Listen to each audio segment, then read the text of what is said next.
Hey, what's up, everybody? Mike with Midersikes. This is going to be my first of hopefully many podcasts. And this first episode is all audio because I'm waiting to get everything set up. Unfortunately, it is July 22nd, 2025. So I want to start with a moment of silence since the blizzard Ozzy passed away today. So we'll go ahead and give him that now.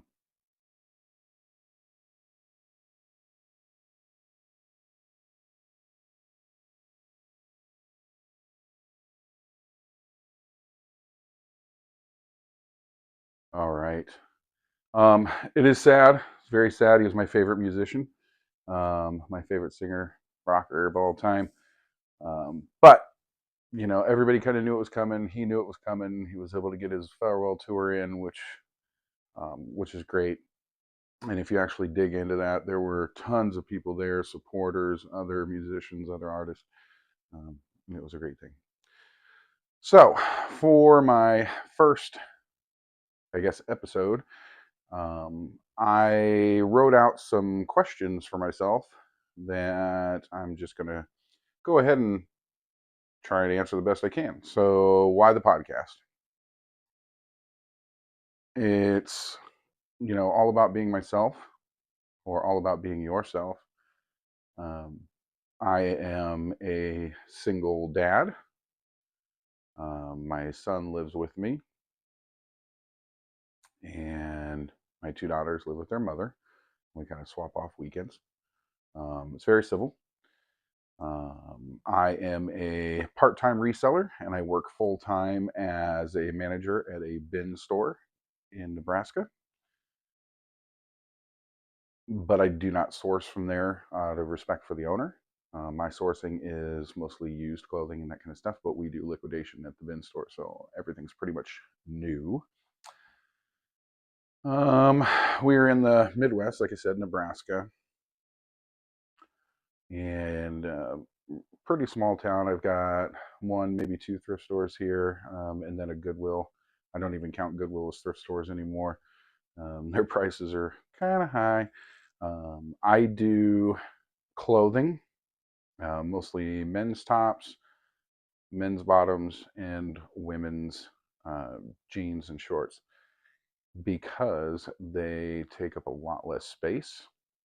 They're easier to store, and they're way easier to list and ship. Once you know what you're doing. At first, it's kind of a pain in the butt because you got to know how to determine whether it's a woman's and different rises and that kind of stuff. But it gets easier with time, just as anything does once you learn it. How did I get into reselling? That is probably a common answer for a lot of resellers. Mine was video games because I had learned by watching people online like um, Green Bean and Retro Rick and some other guys on how to build your gaming collection for very minimal investment. So they would do these things like $5 challenges where they would start with a $5 bill, go to a thrift store and or a garage sale, most likely a garage sale, pick up a few games, sell two of them, keep one for the collection. One of the two that they sold would pay for that current purchase, and then the additional sale will profit them a little extra money so that they can get a larger bundle next time, and then they just rinse and repeat, rinse and repeat. It is a slow building process, but it does work. I've actually done it twice. And then I actually quit reselling for a while. So I would sell games and consoles and that kind of stuff on eBay. I was at a point even where I was ordering wholesale, quote unquote, damaged systems and fixing them up and reselling them.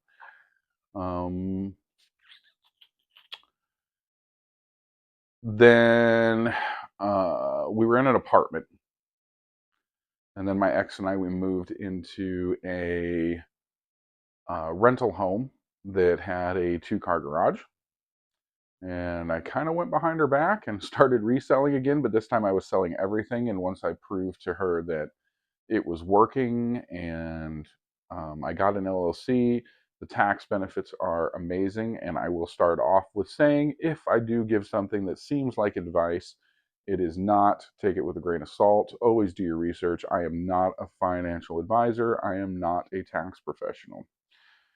I'm just explaining what worked for me.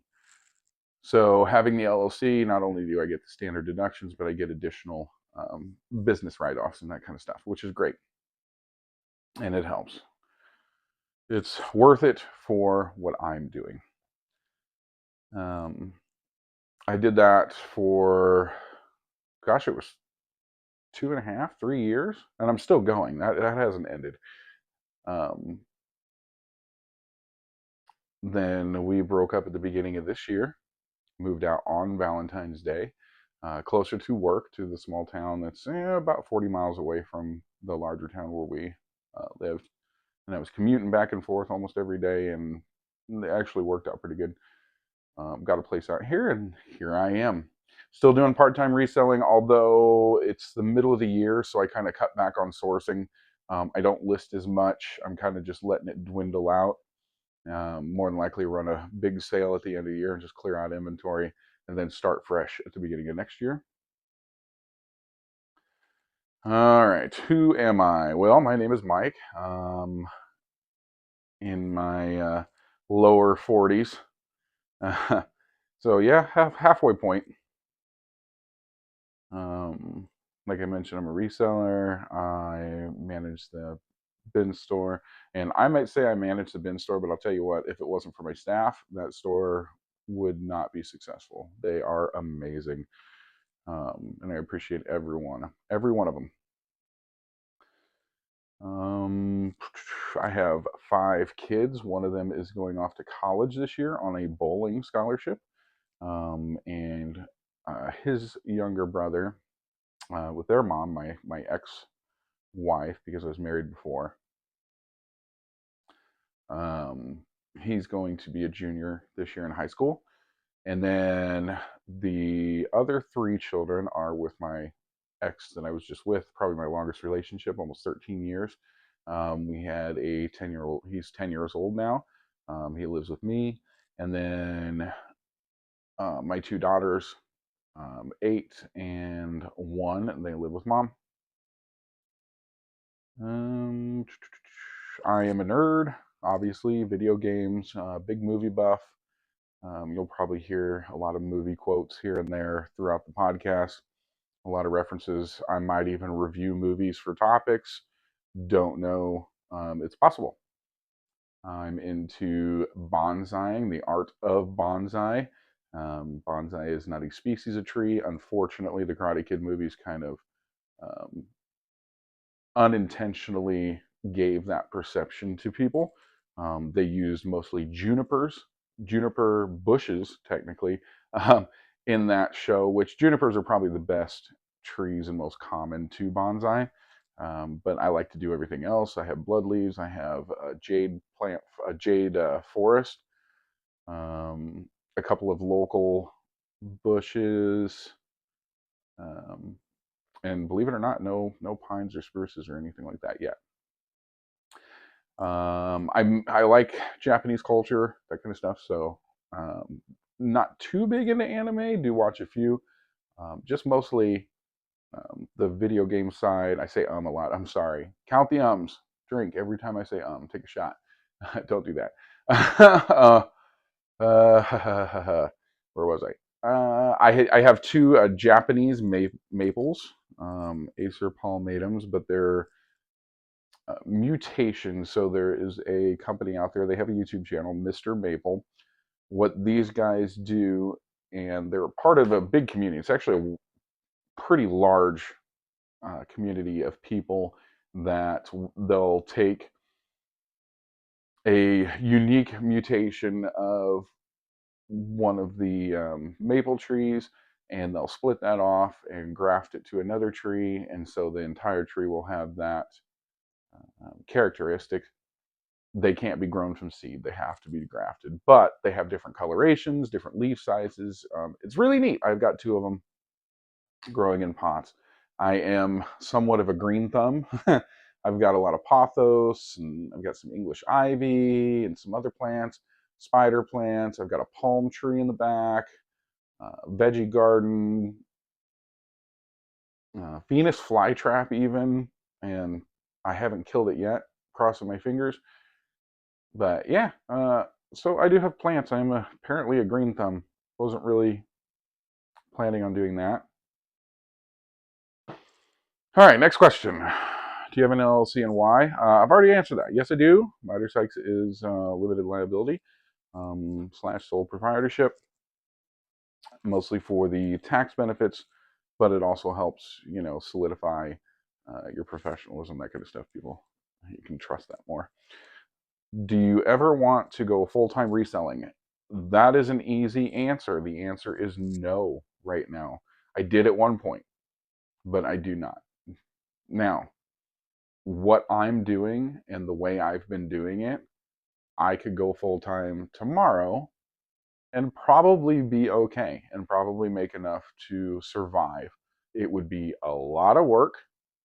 I wouldn't be able to quit my job right away. I'd have to get the numbers up, but it literally is a quantity game.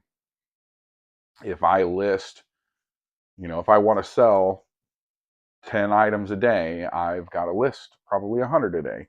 It's a quantity game. And most reselling is like that, as long as you're doing well on your picking and getting decent items. They don't have to be the best.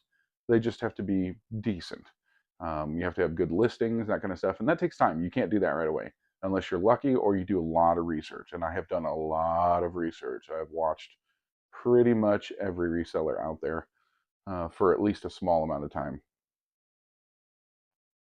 So no, I don't want to go full time because I now have my son with me. So I want to spend time with him.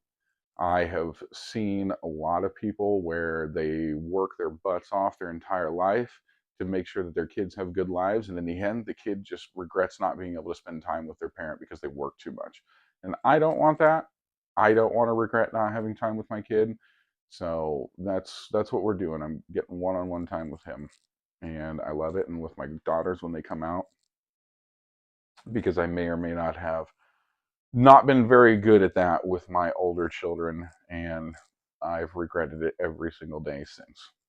And I don't want to go through that again. But I could do it if I wanted to, but I do not. I like my full-time job and I want to keep it. If someone were newly single, what is some good advice? 3 major things. Okay. First off, keep a budget. Keep a very strict budget and I do not go by the bank apps, because all of us have run into the situation where you'll make a purchase, usually at like a fast food restaurant or some kind of shop, and then it will drop off. The pending transaction will drop off for a half a day or a day. But while it's dropped off, you think that money's still in your account, you spend it, and then that transaction comes back the next day or 2 days later. At McDonald's, sometimes it takes like 3 or 4. And then you get hit with that overdraft fee. So I never use the apps. I keep a budget on a Google spreadsheet. I do spreadsheets for fun. So I guess I got a little bit of advantage of that. Again, nerd. I highly recommend learning that. I'm sure whoever you are, if you don't know it, you can learn it on YouTube. There's plenty of videos out there of people teaching you how to do it. There's also plenty of people in your area. Just look for a nerdy dude and ask. And it doesn't even have to be a nerdy dude. Just ask around if anyone knows Google Sheets or Excel, and they can help you set that up. Or you can pay a little bit and get some apps that do your budgeting for you. But I find that a lot of those are too complex, and sometimes they don't work. You have to wait for their fixes to come out. Whereas Google Sheets is really simple. You run it, you're in control of it, and you just make sure that the only discipline you have to have is to make sure that you put in every single transaction, even if it's a penny, and don't try to adjust things. because it'll look like, you'll check your apps. Obviously, you have to check your bank apps to make sure that there's no fraudulent charges or anything going on. That's unfortunately the day of age we live in. But don't be like, well, my bank account says I have 80, but it only says I have 10 on my sheet. That's probably because you pre-prepped an auto payment or something that's coming out. Don't adjust. Even if you can't find anything, just don't adjust. Just let it sit. It's better to have that extra money. Oh, let's see. Number 2 is get hobbies. Had I not grown a green thumb, I probably would have gone insane with nothing to do. Have I not gone into the bonsai? Now, I've slowly transitioned into a way of life with my son where I don't do the green thumbing as much. But, obviously I take care of the plants and everything, and that keeps me busy. But hobbies, definitely. And try to stay cheap. Don't try to get into something really expensive. And a lot of times, any hobby that's really expensive, there are cheaper and more frugal ways to do them. And if your hobby is productive and can make you a little extra on the cash or on the side, that's even better. And number 3 is don't, well, I should say, always leave time for yourself. Okay. You're going to have a lot of free time, you know, unless you got custody of the kids, which is great, I'm not knocking that, but you're going to have a lot of free time. Make sure that you keep some of that time for yourself. Do not see this as a bad part of your life. Yes, you might feel lonely. Well, not might. You will feel lonely, especially if you've been with someone for a long time. But see this as a bonus. See this as half full or 3/4 of the way full. You now have time to do all those things that you wanted to do. All those times that you thought to yourself, man, if I wasn't with this person, I'd have more money. Or man, if I wasn't with this person, this house would be cleaner. Or man, if I wasn't around all these dang kids, my house would be cleaner. Now is your time to prove to yourself that you could do that. And I will tell you, your motivation kicks up a notch if you start having that point of view. Keep it, do it. At least that's what's worked for me. Okay, I'm done with my little tyrant rant there. Let's go on to the next question. Um, what is your favorite 5 movies of all time? The first is a movie called Escanaba in Da Moonlight. DA. It is by Jeff Daniels. That is the blonde guy in Dumb and Dumber alongside Jim Carrey. He has a theater called Purple Rose. And one of the plays that they've always done at Purple Rose was Escanaba into Moonlight.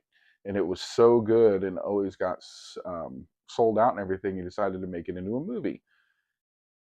I'm not going to go too far into it. I will tell you that initially it is a hunting movie. It takes place the night before and the morning of opening deer season, which in Escanaba, Michigan is a bigger holiday than Christmas. They literally shut the entire town down. It is so, um, it's such a big deal. But don't think of it as a hunting movie. It is a comedy. It is a love story. It is a drama. It is a sci-fi movie.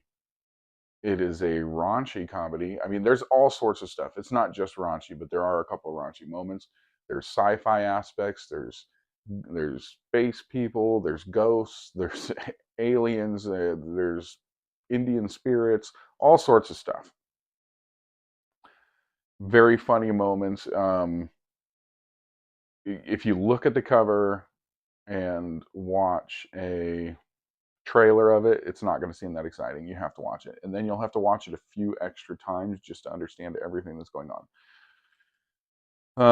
My second and third most favorites are Ready Player One, because I'm a huge nerd. I love the book. The book itself, the first Ready Player One book by Ernest Cline, is my favorite book of all time so far.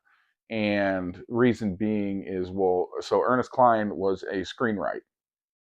So he wrote scripts for movies and TV shows, that kind of thing. But he was always chained down by copyrights.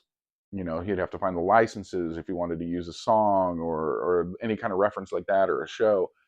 So he decided he wanted to do some form of writing where he didn't have those restraints to kind of let that out. And so he wrote a book, and it is full, chock full of 80s references and all that stuff. Now, the movie itself, if you've seen the movie, that's more Spielberg-esque. So a lot of the stuff is, you know, movie related and TV show related. But the book is more nerd related. There's a lot of like D&D references, and yes, there are movie references, but different movies that are in here. Lots of 80s cartoons and all sorts of stuff. And the next one is The Big Lebowski. Watch it; it's a good movie. It seems dumb. Watch it a few times. There's a lot of undertones that you don't pick up right away. Great movie. And then my fourth and fifth, I guess, would be probably, I'd have to say Happy Gilmore. And then Pixels, both Sandler movies. I love Sandler. He's my favorite actor. Gonna go see him perform here at the end of the year.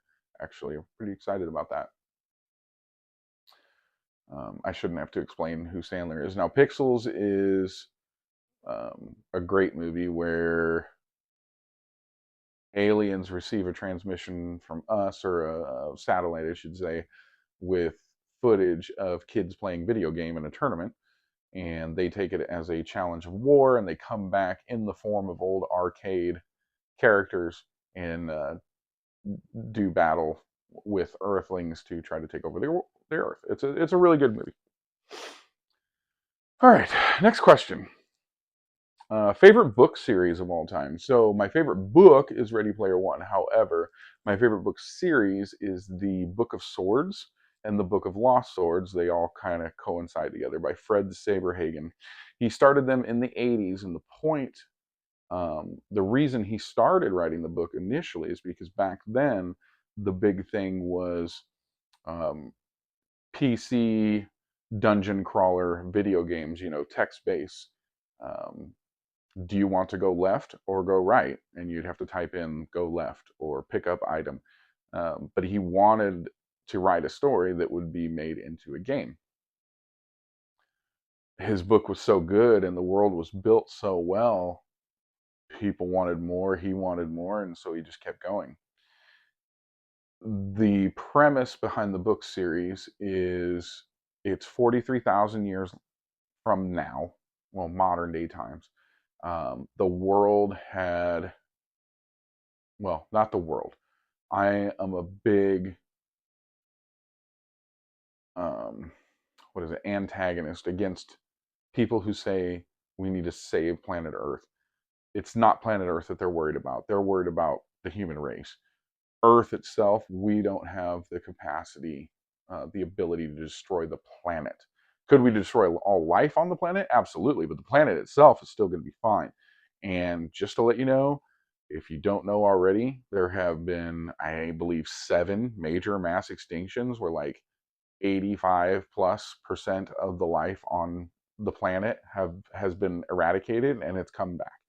So I don't think that we would completely destroy life. I think we would just destroy us, and life would start back over and be completely fine. Minus humans plus plastic. It's an old George Carlin reference. Anyways, it's 43,000 years later. The gods have returned. So the gods commission Vulcan to forge 12 swords of power, 12 magical swords, as a game for the gods, because humanity um, is back. It's at the point where it's almost overpopulated, but it's medieval times. So because of all the nukes and everything, mutations have happened, and now dragons are here, and magic is back, and all sorts of fun stuff. So these swords that were commissioned to be made, one of them, for example, is called Town Slayer, or Town Saver, excuse me. And what that sword does is, if you're holding that sword and your town or the town you are in is attacked by a force of one to infinity number of people, that sword will take over your body. You will fight like a master swordsman, and you will defend and destroy the attacking force until the town is saved. Now, you can get mortally wounded, and a lot of people do get mortally wounded whilst using this sword, but you do not stop. Your body keeps going, and then you finally succumb to your wounds once the town is completely saved. So it is a guaranteed save unless somebody uses another sword, but that's a whole nother ball game. One of the swords is a dragon slaying sword. One of the swords is called Wound Healer, and if you get stabbed by it, it heals any wounds that you have. It can even regrow limbs. The point of these swords is to cause chaos amongst the humans as a game for the gods, just for fun. The first three books, the Book of Swords, follow the son of the blacksmith, the only surviving blacksmith that helped Vulcan create these swords. Then there's the Lost Book of Swords series, so the first series talk about all of the swords, but not in great detail. There's only a few of the swords that are actually followed in great detail. The Lost Book of Swords goes into each of those swords that isn't talked about to kind of tell you what happened to them and follow their story. Very interesting series, lots of books to it. I highly recommend at least listening to the first one, audiobook, and then you'll be hooked. It's really good. Let's see. Favorite video game. Favorite good video game lore-wise is the Legend of Zelda series. I love it, always have, and always will. My favorite video games as far as time played would either have to be the Elder Scrolls series, mostly Skyrim. I put in thousands of hours, and I don't mean I guess I put in thousands. No, I literally have put in thousands, like multiple 2,000+ hours since 2010 when it came out into that game. And then I've also put in at least 1,000 hours into Oblivion, the game that was its predecessor, because Skyrim is number 5 in a series. And the second favorite, very equally, is Halo Reach, which is a funny story because I had played the first 3 Halos not in that order. I started on Halo 3, fell in love with it. Then I went and played Halo 2, liked that too, went and played Halo 1 just to get the backstory. So I've played all the campaigns. But when Halo Reach came out, there was a large part of the gaming community that wanted to boycott the game because it didn't have Master Chief in it, because it was split. It was a new company making it. Master Chief wasn't going to be in it, who was the main protagonist in the first 3 games. And so I boycotted it. Then I had moved into an apartment by myself. This was before I met my youngest kid's mother. And I got an Xbox 360 because, I needed a game system. I needed something to pass my time. I didn't have any other systems. And the only one that the store had available was the Halo Reach bundle. Like, oh my goodness. So I got the game, was forced to play it, and fell in love, and again played thousands of hours, mostly in multiplayer. And it's my favorite Halo game. It's my favorite first-person shooter game, probably of all time. There you go. Let's see. This episode's going to be pretty short because, again, I don't have any topics. I do welcome any ideas for upcoming topics. Pretty soon, these episodes will have me visible. But for right now, it's just going to be audio. Right now, I'm thinking of doing an episode regarding the story of my best friend who passed away. How that came to be, different things he's taught me, which includes how I started playing D&D and a bunch of other stuff. And then in more in depth on being a single dad, the single life. We all go through a bunch of common things. Think of it as therapy, think of it as assistance, think of it as, hey, maybe you're doing something that I'm not, that I should be, and could take that information from you. Thus, the comments. Please use them. I only ask that you don't be a troll and be a be a turd about it, because there's no reason to. If you're really being a turd about things, then you probably feel bad about yourself, and I'm sorry. Go get a hug. Um, and like I said earlier, I might do movie reviews. I might mix it up and have a movie review each episode plus a main topic. And yeah, well, I mean, we'll just go and see where it comes from, or what comes of it. One of the topics, gardening, of course. I've got to do it. It might be a boring episode that nobody wants to watch, or it might bring in new people. I don't know. We're going to try out a bunch of things until the audience kind of narrows down what's good, what doesn't, format, and we'll just go from there. I thank you very much for your time. If you've made it this far, I really appreciate it. If you like, subscribe, and definitely share it, because the more people watch, the more reason I have to keep making these. And I hope you enjoyed it, and I appreciate you, and have a great day.